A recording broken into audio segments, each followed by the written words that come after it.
Well, yeah, I mean, it's great to be here at the Big Ideas Summit.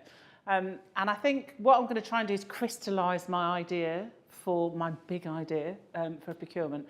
And my big idea really is all about just taking a slightly different view of an organisation, taking a slice across the top and looking down and seeing essentially in people where you can add significant value.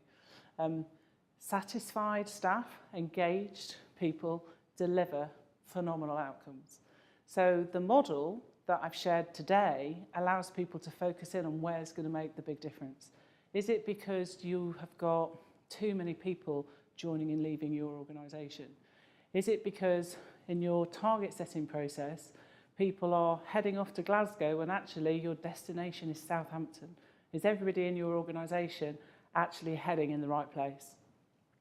When you check in with somebody about their performance, is it a meaningful, valuable discussion? Or is it just the annual thing? Here we go again. Here's the appraisal process. If you're going to do it, make it add value and make it worthwhile.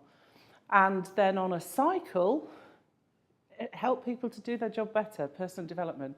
Personal development was designed to deliver bigger, better business outcomes.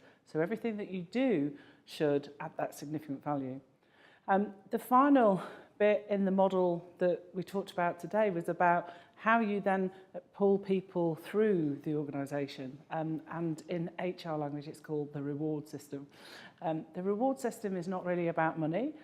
It's about what happens around here if I do brilliantly and what happens if you don't. And that's a cultural thing. So if I do a brilliant job, do I feel good? Do I get engaged? Do I get rewarded? And if I don't do such a great job, then what happens? Am I held to account? Are there any consequences in the organisation for that?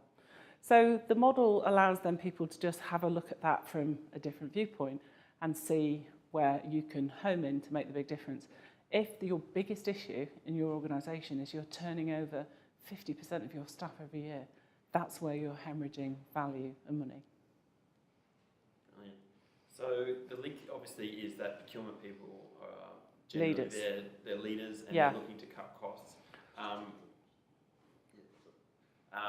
So the idea is to, instead of just looking at your suppliers and things that happen external to the organisation, take a look inside at what you can change. Well, I think the procurement leaders are leaders of human beings, and I would say this, wouldn't I? But I think human beings are the most important thing in organisations, and it's those human beings who are delivering those business outcomes for the procurement leaders. So I think it's absolutely the place to start, and leadership will enable your team of people to deliver better outcomes.